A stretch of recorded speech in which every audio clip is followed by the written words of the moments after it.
کائنات کی ہر چیز تمہیں مل جائے گی اگر تم زندگی میں 3 چیزیں اپنا لیتے ہو، 3 چیزیں اپنے اندر پیدا کر لو، تمہیں کائنات کی ہر چیز مل جائے گی۔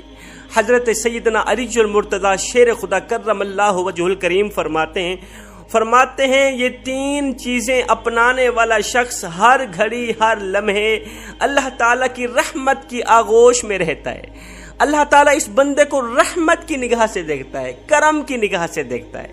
آخر وہ 3 چیزیں کون کون سی ہیں جن کے اپنانے سے گھر میں خوشحالی آتی ہے، رزق کے تمام دروازے کھول دیے جاتے ہیں، اللہ تعالیٰ رزق میں برکت ڈالتا ہے، انسان کو دنیا میں بھی مالا مال کر دیتا ہے، آخرت میں بھی مالا مال کر دیتا ہے۔ حضرت سیدنا علی المرتضیٰ شیر خدا کرم اللہ وجہ الکریم فرماتے ہیں نمبر 1 اللہ کا خوف خدا۔ فرمایا خوف خدا جس انسان کے اندر آ جائے وہ انسان دنیا میں بھی کامیاب، وہ آخرت میں بھی کامیاب۔ خوف خدا بہت بڑی دولت ہے، یہ ہر ایک انسان کے مقدر میں نہیں لکھا جاتا۔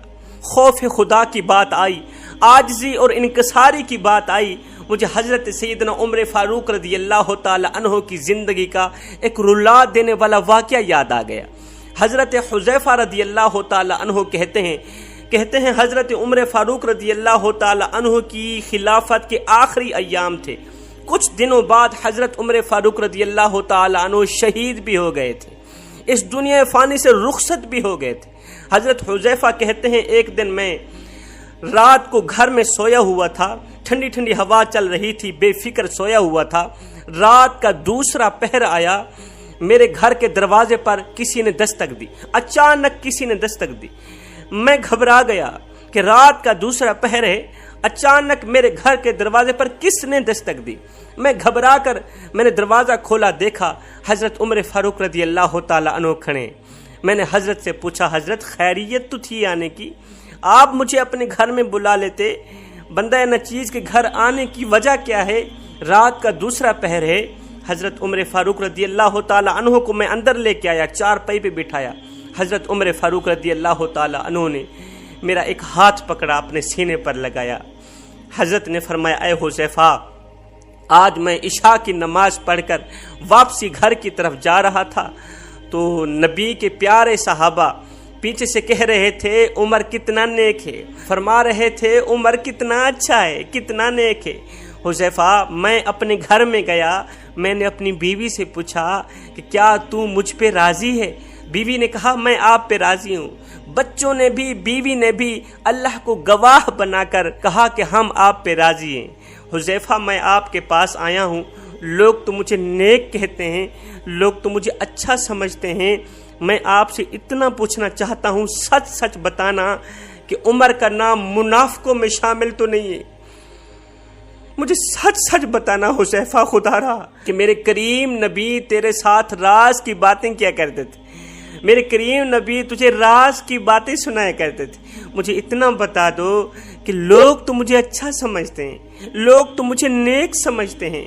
میں نے ساری زندگی میں جھوٹ نہیں بولا، میں نے غیبت نہیں کی، میں نے چغلی نہیں کی، میں نے کسی کا حق نہیں مارا، میں نے کسی مظلوم پر ظلم نہیں کیا، مظلوم کا ساتھ دیا، لوگوں کی خدمت کی۔ ہے اس عمر کی کہانی سنا رہا ہوں، اس عمر کی عاجزی کا عالم بتا رہا ہوں، وہ عمر جس نے اپنے منہ سے نوالا نکال کے امت کے منہ میں ڈالا، اپنی رگوں سے خون نکالتا رہا، امت کی رگوں میں ڈالتا رہا، امت کا اس قدر خیال رکھا جس طرح ایک باپ اپنے بیٹے کا خیال رکھتا ہے۔ خود پیاسے رہے، امت کو پلایا، خود بھوکے رہے، امت کو کھلایا۔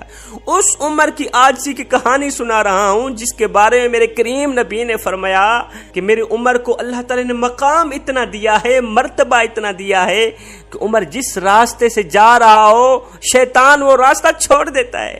عمر کی بہادری کو سلام، آپ کی بہادری سے شیطان بھی ڈرتا ہے۔ اتنا مقام دیا، اتنے بڑے مقام و مرتبے کے مالک حضرت عمر فاروق رضی اللہ تعالی عنہ کی عاجزی تو دیکھیں۔ حذیفہ مجھے سچ سچ بتانا کہ عمر منافقوں میں شامل تو نہیں ہے، حذیفہ مجھے بتاؤ تو صحیح میرے نبی تجھے راز کی باتیں کیا کرتے تھے، راز کی باتیں سنایا کرتے تھے، لوگ تو مجھے اچھا کہتے ہیں، کبھی میرے کریم نبی نے بھی مجھے اچھا کہا تھا؟ میرے کریم نبی نے کبھی تجھے کہا ہو کہ عمر میرا نیک ہے، عمر اللہ کو بھی پیارا ہے، عمر مجھے بھی پیارا؟ حضرت حذیفہ رضی اللہ تعالیٰ عنہ کہتے ہیں باپ کے مرنے پر میں اتنا نہیں رویا تھا، باپ کی موت نے مجھے اتنا نہیں رلایا جتنا حضرت عمر فاروق رضی اللہ تعالیٰ عنہ کے ان 2 جملوں نے مجھے رلایا۔ حضرت حذیفہ کہتے ہیں میری آنکھیں چھم چھم برس رہی تھی، میں حضرت عمر فاروق کے پیروں پہ جا بیٹھا، قدم چوم کر کہنے لگا یا عمر، میرے کریم نبی نے کبھی تجھے برا بھلا تو نہیں کہا تھا، لیکن میں نے اپنے ان کانوں سے، اپنے کریم نبی کے لبوں سے یہ ضرور سنا تھا۔ ایک دن میرے نبی نے فرمایا حذیفہ میرے عمر کے مقدروں کو سلام، اگر میرے بعد کوئی نبی ہوتا تو وہ عمر ہی ہوتا، میرے عمر کی جو قربانیاں ہیں، میرے عمر کی جو خدمات ہیں اللہ تعالیٰ کو اتنی زیادہ پسند ہیں، وہ اتنی بڑی قابل قبول ہیں کہ میرے بعد کوئی نبی ہوتا تو وہ عمر ہی ہوتا۔ اللہ اکبر میرے بھائیوں، ہم ایک لمحے کے لیے سوچیں، وہ عمر جس کے بارے میں میرے کریم نبی نے فرمایا عمر جس راستے سے جائے شیطان وہ راستہ چھوڑ دیتا ہے، 24 لاکھ مربع میل کا شہنشاہ حضرت عمر فاروق رضی اللہ تعالی عنہ جس کے بارے میں میرے نبی نے فرمایا میرے بعد کوئی نبی ہوتا تو وہ عمر ہی ہوتا، اس عمر کی عاجزی کا عالم یہ ہے، انکساری کا عالم یہ ہے، خوف خدا کا عالم یہ ہے، اس عمر کے دل میں اللہ کا اتنا خوف ہے، اتنی عاجزی ہے۔ اور نادانو، ہم کس باغ کی مولی ہیں، ہم کس باغ کے مولی ہیں کہ ہمارے دل میں نہ تو عشق رسول ہے، نہ تو خوف خدا ہے، نہ تو کسی مسلمان بھائی کے لیے رحم ہے۔ بڑے سے بڑا گناہ کر کے بھی یہ کہتے ہیں اللہ بڑا غفور رحیم ہے، جھوٹ بولنے کے بعد یہ کہتے ہوئے نظر آتے ہیں اللہ بڑا غفور رحیم ہے، مظلوم پر ظلم کرنے کے بعد، کسی کا حق مارنے کے بعد ہماری زبان پر یہی جملہ ہوتا ہے جی اللہ بڑا ہی غفور رحیم ہے۔ اس دور کے صحابہ نے تو کبھی نہیں کہا تھا، صحابہ نے جھوٹ بولنے کے بعد کبھی نہیں کہا تھا اللہ بڑا ہی غفور رحیم ہے، کسی کا حق مارنے کے بعد صحابہ نے کبھی نہیں کہا تھا اللہ بڑا ہی غفور رحیم ہے۔ بے شک اللہ بڑا ہی غفور رحیم ہے، کوئی شک نہیں ہے، اللہ رحیم ہے، اللہ کریم ہے۔ یاد رکھو کیے کی سزا ضرور ملے گی، جیسا کرو گے ویسا بھرو گے۔ حضرت علی رضی اللہ تعالی عنہ فرماتے ہیں دوسری چیز اللہ تعالیٰ کی نعمتوں کا شکریہ ادا کرنا۔ جو انسان اللہ تعالیٰ کی چھوٹی چھوٹی نعمتوں پہ شکریہ ادا کرتا ہے نا تو اللہ تعالیٰ بڑی بڑی نعمتیں اس کے قدموں پہ ڈال دیتا ہے۔ ایک فقیر تھا اللہ والا مست ملنگ بابا جس کے دل کا تعلق اللہ کی ذات کے ساتھ جڑا ہوا تھا۔ اس فقیر کے دل کا آپریشن ہوا نا تو وہ 10 دن ہسپتال میں پڑا رہا۔ 10 دن کے بعد ڈاکٹر صاحب نے 5 لاکھ روپیہ بل بھیج دیا۔ اس فقیر اللہ والے نے جسے ہی 5 لاکھ کا بل دیکھا تو زاروں قطار رونے لگے، ایک دم تڑپنے لگے، چیخو پکار کرنے لگے۔ ڈاکٹر صاحب دوڑ کر باہر آئے، کیا ہوا؟ کسی نے کہا جی بابا جی نے 5 لاکھ کا بل دیکھا ہے، زاروں قطار رونے لگے۔ ڈاکٹر صاحب نے کہا بابا جی کوئی بات نہیں، تھوڑا بل کم کر دیں۔ کوئی بات نہیں، مجھے لگتا ہے آپ غریب زیادہ ہیں، تھوڑا بل کم کر دیتے ہیں، آپ روئیے مت۔ بابا جی نے کہا ڈاکٹر صاحب یہ تو 5 لاکھ ہیں، اللہ کا دیے سب کچھ ہے، میں تو 5 کروڑ دینے کی بھی استطاعت رکھتا ہوں، میں تو 5 کروڑ دینے کی بھی حیثیت رکھتا ہوں، یہ 5 لاکھ میرے سامنے کیا حیثیت رکھتے ہیں؟ اور بابا جی جب آپ ہیں بھی امیر، آپ ہیں بھی دولت مند، پھر 5 لاکھ کا بل دیکھ کر زاروں قطار رونے کی وجہ ہی کیا ہے؟ اس بابا جی نے کہا ڈاکٹر صاحب 5 لاکھ کا بل دیکھ کر زاروں قطار رو اس لیے رہا ہوں، اس وقت میں سوچ رہا ہوں کہ تو نے 10 دن تک میرے دل کی رکھوالی کی ہے، اپنی ہسپتال میں 10 دن تک میرے دل کی رکھوالی کی ہے، بل 5 لاکھ روپیہ مانگ لیا ہے۔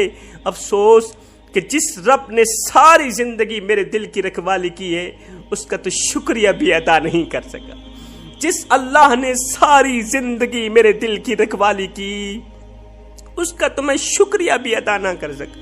ہم ایک لمحے کے لیے اپنی زندگی کے قیمتی دنوں کا حساب کتاب لگاتے ہیں۔ مان لیجئے 50 سال کی عمر لگا لیتے ہیں، 50 سال کی عمر ہو، 15 سال تو ویسے ہی بالغ ہونے میں گزر جاتے ہیں، 15 سال بالغ ہونے میں گزر گئے۔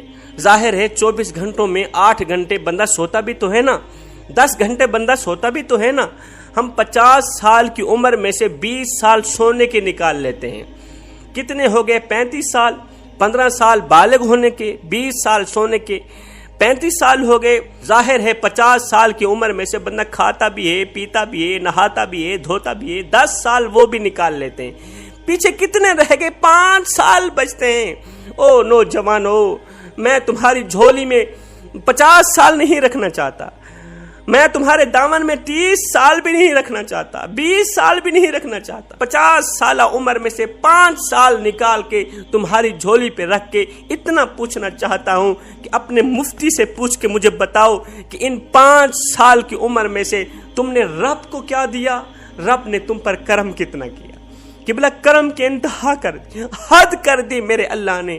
یہ 2 آنکھیں دیں.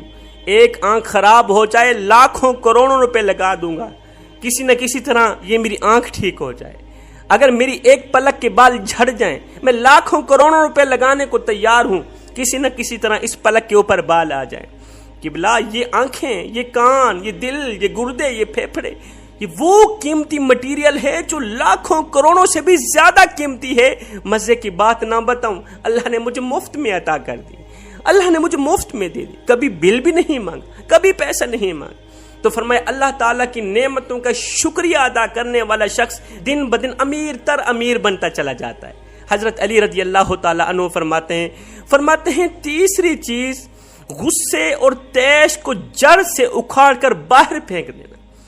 تیسری چیز غصے اور طیش کو جڑ سے اکھاڑ کر باہر پھینک دینا. غصے سے سخت نفرت کرنا، طیش سے سخت نفرت کرنا، یہ وہ عمل ہے جو اللہ تعالیٰ کو بہت ہی زیادہ پسند ہے. جوانو، یہ 3 چیزیں اپنے اندر بٹھا لو، انشاءاللہ تم دنیا میں بھی کامیاب ہو جاؤ گے، تم آخرت میں بھی کامیاب ہو جاؤ گے. یہ 3 چیزیں اپنانے والا شخص، غصے سے نفرت کرنے والا، اپنے اندر رحم پیدا کرنے والا، خدا کا خوف لے کے آنے والا، اللہ تعالیٰ کی نعمتوں کا شکریہ ادا کرنے والا شخص دن بدن امیر تر امیر بنتا چلا جائے.